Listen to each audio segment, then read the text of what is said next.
समाज सेविका, कवि और वंचितों की आवाज उठाने वाली सावित्रीबाई ज्योतिराव फुले, जिनके जीवन और कृत्यों के बारे में अभी भी देश के बहुत सारे लोग नहीं जानते।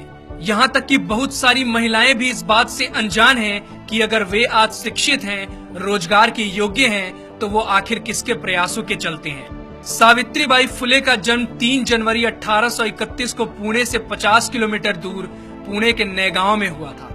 1840 में 10 वर्ष की उम्र में उनका विवाह ज्योतिराव के साथ हुआ था, जो कि उस समय 13 वर्ष के थे। उन्होंने एक बालक को गोद लिया था, जिसका नाम उन्होंने यशवंत रखा। ज्योतिराव ने अपनी पत्नी को घर पर ही पढ़ाया और उन्हें शिक्षिका के तौर पर प्रशिक्षित किया।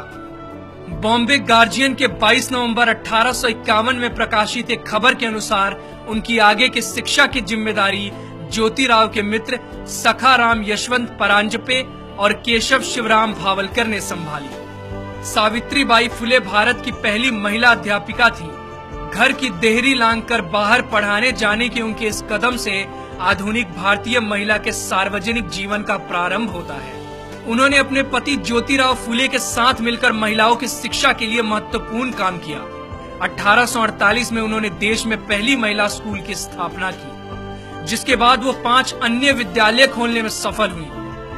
5 फरवरी 1852 के एक आवेदन पत्र के अनुसार लड़कियों के लिए पहले 3 स्कूल 3 जुलाई 1851, 17 नवंबर 1851 और 15 मार्च 1852 चिपलू नकरवादा, रास्तापेट और वेडलपेट क्रमशः शुरू किए गए। सावित्रीबाई फुले इनमें से सबसे पहले स्थापित स्कूल की प्रधानाध्यापिका थी। एक ऐसी महिला जिन्होंने 19वीं सदी में छुआछूत, बाल विवाह तथा विधवा विवाह निषेध जैसी कुरीतियों के विरुद्ध काम किया, उसे हिंदुस्तान ने भुला दिया। क्योंकि उनका जन्म एक दलित परिवार में हुआ था, उन्होंने भारत में नारी शिक्षा के लिए महत्वपूर्ण योगदान दिया। भारत में सावित्रीबाई और उनके पति दोनों ने मिलकर शूद्र एवं स्त्री शिक्षा आरंभ कर नए युग की नींव रखी।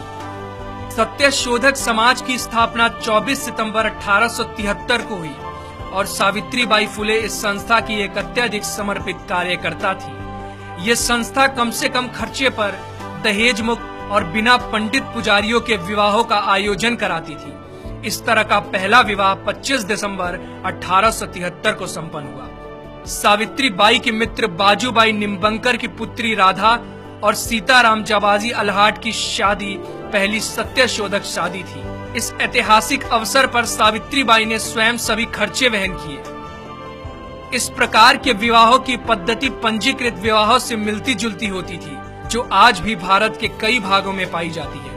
पूरे देश के पुजारियों ने इन विवाहों का विरोध किया और वे इस मुद्दे को लेकर कोर्ट में भी गए। फूले दंपत्ति को कठोर परेशानियों का सामना करना पड़ा, किंतु इससे वे अपने पद से विचलित नहीं हुए। 4 फरवरी 1889 को उन्होंने अपने दत्तक पुत्र की शादी इसी पद्धति से की। यह विवाह आधुनिक भारत में पहला अंतरजातीय विवाह था। सावित्रीबाई पूरे देश की महानायिका हैं। जब सावित्रीबाई कन्याओं को पढ़ाने के लिए जाती थी, तो रास्ते में लोग उन पर गंदगी, कीचड़, गोबर, विष्ठा तक फेंका करते थे, जिसके कारण वो एक साड़ी अपने थैले में लेकर चलती थी और स्कूल पहुंचकर गंदी हुई साड़ी को बदल लेती थी। महात्मा ज्योतिबा फुले की मृत्यु सन 1890 में हुई। तब सावित्रीबाई ने उनके अधूरे कार्यों को पूरा करने के लिए संकल्प लिया। अगले साल 1857 में प्लेग की भयंकर महामारी फैल गई। पुणे क्षेत्र में प्रतिदिन सैकड़ों लोग इस प्रकोप में मर रहे थे। सावित्रीबाई ने यशवंत को छुट्टी लेकर आने को कहा और यशवंत के लौटने पर उनकी मदद से उन्होंने सासने परिवार के खेतों में एक हॉस्पिटल खुलवाया। वे बीमार लोगों के पास जाती और खुद ही उनको हॉस्पिटल तक लेकर आती। हालांकि वो जानती थी कि एक संक्रामक बीमारी है, फिर भी उन्होंने बीमार लोगों की सेवा और देखभाल करना जारी रखा।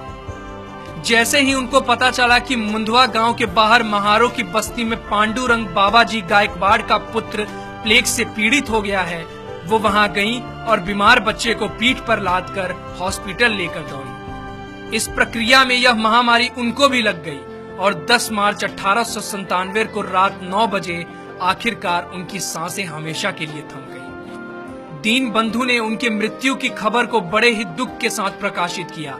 जो लोग पीठ पर अपने पुत्र को बांधकर दुश्मन से लड़ती हुई लक्ष्मीबाई की बहादुरी का गुणगान करते हैं, उन्होंने इस महिला की बहादुरी को पूरी तरह से नजरअंदाज कर दिया है, जिसने अपनी पीठ पर लादकर एक बीमार बच्चे को बचाया। उनका पूरा जीवन समाज में वंचित तबके, खासकर महिलाओं और दलितों के अधिकारों के लिए संघर्ष में बीता।